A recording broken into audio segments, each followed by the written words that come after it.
Peoples party والے تو یہ سمجھیں کہ لٹیروں کی صف میں شامل ہیں نا وہ تو سندھ کو مال غنیمت سمجھ کر لوٹتے ہیں. سندھ کی آپ علیحدگی کے حامی ہیں کہ سندھ کے حقوق کے حامی ہیں؟ سندھ دش بنائیں گے اور پاکستان سے علیحدگی اختیار کریں گے. کیا وجہ ہے کہ پیپلز پارٹی حالانکہ وہ بھی سندھی جماعت ہے آپ کے ساتھ اس دن میں کیوں نہیں وہ شامل ہوتے؟ تو ان کو صرف سندھ کا نعرہ جب سندھ کے لوگوں کے پاس جاتے ہیں تو جی سندھ اور جی بھٹو کا نعرہ لگاتے ہیں. ڈاکٹر صاحب کیا وجہ ہے کہ آپ کافی غیر متوازن کرسی پہ بیٹھنا پسند کرتے ہیں؟ بس جو بھی ہے متوازن ہو یا غیر متوازن ہو اپنی کرسی ہے کسی کی دی ہوئی نہیں ہے اس لیے کبھی خطرہ نہیں رہتا تھا کوئی اس کی ٹانگ نکال دے گا. سندھ ترقی پسند پارٹی کے آپ چیئرمین ہیں اس کی بنیاد آپ نے کب رکھی تھی؟ دیکھیں ترقی پسند پارٹی ایس ٹی پی کی بنیاد جو ہے وہ 1991 میں 21 مارچ 1991 میں ہمارے ساتھیوں نے ڈالی تھی. اس زمانے میں میں جیل میں تھا تو میں قید میں تھا اور قید کے دوران ہمارے جو باہر ساتھی تھے تنظیمی ساتھی انہوں نے میرے مشورے سے اس پارٹی کی بنیاد رکھی. اس زمانے سے لے کر پہلا ہمارا مادر وطن جو آج آپ دن آئے ہیں 92 میں ہمارا پہلا مادر وطن ہوا جس دن ہماری پارٹی کی سالگرہ تھی. اس دن سے ہم نے اس یوم مادر وطن کے نام سے سیاسی جلسوں کا آغاز کیا.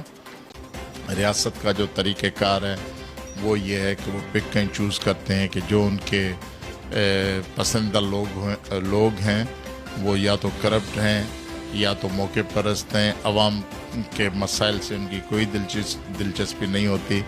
اس لیے ہم مڈل کلاس اورینٹڈ لوگ ہیں اور اسی بنیاد پہ ہم اپنی بنیاد یہ سیاسی اور نظریاتی بنیاد لے کر چل رہے ہیں کہ ہم سندھ کو ایک خوشحال وطن بنائیں, سندھ کو مشکلاتوں سے نکالیں اور پاکستان کا مجموعی جو سیاسی کلچر ہے وہ جمہوری کلچر پیدا کریں. ابھی پاکستان میں جمہوریت لانے کا سوال وہ ادھورا ہے کہ حقیقی جمہوریت نہیں ہے, ووٹ کا تقدس نہیں ہے, لوگوں کو آزادی نہیں ہے, فری فیئر الیکشن نہیں ہوتے, پارلیمنٹ کی بالادستی نہیں ہے, عدالتیں آزاد نہیں ہیں.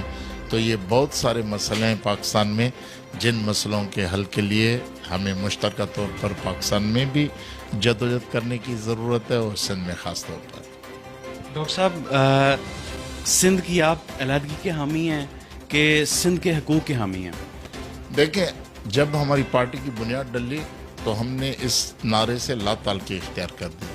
جو جی سندھ کی سیاست کے زمانے میں نعرہ تھا کہ ہم سندھ دش بنائیں گے اور پاکستان سے علیحدگی اختیار کریں گے, اب ہماری جو سیاست ہے وہ پارلیمانی راستہ ہے جس میں ہم پاکستان کی فیڈریشن کو قائم رکھنے کے حامی ہیں اور پاکستان کی فیڈریشن کی حقیقی تشکیل چاہتے ہیں, تشکیل نو چاہتے ہیں کہ یہاں جو صوبے ہیں ان صوبوں کی مکمل خود مختاری ہو اور صوبے اپنے وسائل کے مالک ہوں, صوبوں کی جو قومی زبانیں ہیں وہ پاکستان کی قومی زبانیں بنیں.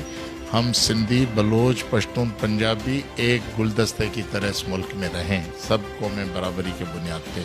تو ہمارا علیحدگی کی سیاست سے کوئی تعلق نہیں, نہ ہی ہم اس کا حصہ ہیں.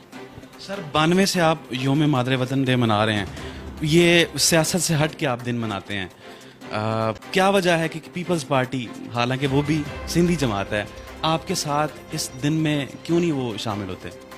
دیکھیں پیپلز پارٹی والے تو یہ سمجھیں کہ لٹیروں کی صف میں شامل ہیں نا وہ تو سندھ کو مال غنیمت سمجھ کر لوٹتے ہیں. تو ان کو صرف سندھ کا نعرہ جب سندھ کے لوگوں کے پاس جاتے ہیں تو جی سندھ اور جی بھٹو کا نعرہ لگاتے ہیں. ان کو پتہ ہے کہ ان کی سیاست کے لیے یہ جی سندھ کا نعرہ ان کی مجبوری ہے. لوگوں کو احساسات جذبات کو دیکھ کر وہ نعرہ تو لگاتے ہیں لیکن مجموعی طور پر جب وہ اقتدار کے مالک ہوتے ہیں تو وہ سندھ کی نیلامی اور سندھ کو تینوال اور غریبوں کے حقوق پر ڈاکہ اسی کام میں مصروف ہوتے ہیں. ان کو مادر وطن سے کوئی دلچسپی نہیں ہوتی. ڈاکٹر صاحب کیا وجہ ہے کہ آپ کافی غیر متوازن کرسی پہ بیٹھنا پسند کرتے ہیں؟ بس جو بھی ہے متوازن ہو یا غیر متوازن ہو اپنی کرسی ہے کسی کی دی ہوئی نہیں ہے اس لیے کبھی خطرہ نہیں رہتا تھا کوئی اس کی ٹانگ نکال دے گا. سر یوم مادر وطن آج دن آپ منا رہے ہیں, اس دن میں کیا کیا ہوتا ہے اور آج کا دن ہم آپ کے ساتھ گزاریں گے، اور آج کے دن آپ کیا کیا کرتے ہیں، آپ کے اغراض و مقاصد کیا ہیں، وہ جلسہ گاہ میں پہنچنے سے پہلے ہم آپ سے جاننا چاہیں گے۔ دیکھیں، یہ ہمارا ایک یوم مادر وطن پولیٹیکل، سوشو اکنامیکل اور کلچرل ڈے ہوتا ہے، جس میں مختلف قسم کے رنگ آپ کو نظر آئیں گے۔ ہمارے پاس میلے کا سما ہوتا ہے، عورتیں، بچے، مرد نئے نئے کپڑے پہن کر آتے ہیں، جھنڈے لہراتے ہوئے آتے ہیں، اور پھر وہ جو قومی فنکار ہمارے ہیں جو مشہور سندھ کے دیوا سر، احمد مغل، تو اس قسم کے جو قومی فنکار وہ اس میں شرکت کرتے ہیں، قومی گیت گانے لوگوں کو سناتے ہیں، لوگ جذبے لے کر جاتے ہیں، مختلف سیاسی پارٹی اور جماعتوں کے رہنما آتے ہیں، وہ اپنے اپنے تقاریر ڈیلیور کرتے ہیں، تو اس سے لوگوں میں جذبہ احساس پیدا ہوتا ہے۔ اور خاص طور پہ اس دن کے جو ہے وہ ہے کہ ہمارا یوم مادر وطن کا عہد ہوتا ہے کہ ہم سارے جتنے بھی ہزاروں لوگ جمع ہوتے ہیں ان سے عہد لیتے ہیں کہ جو آدمی یہاں جمع ہیں اپنی زندگی کی ساری توانائیاں اپنے وطن کی تعمیر ترقی کے لیے خرچ کریں گے۔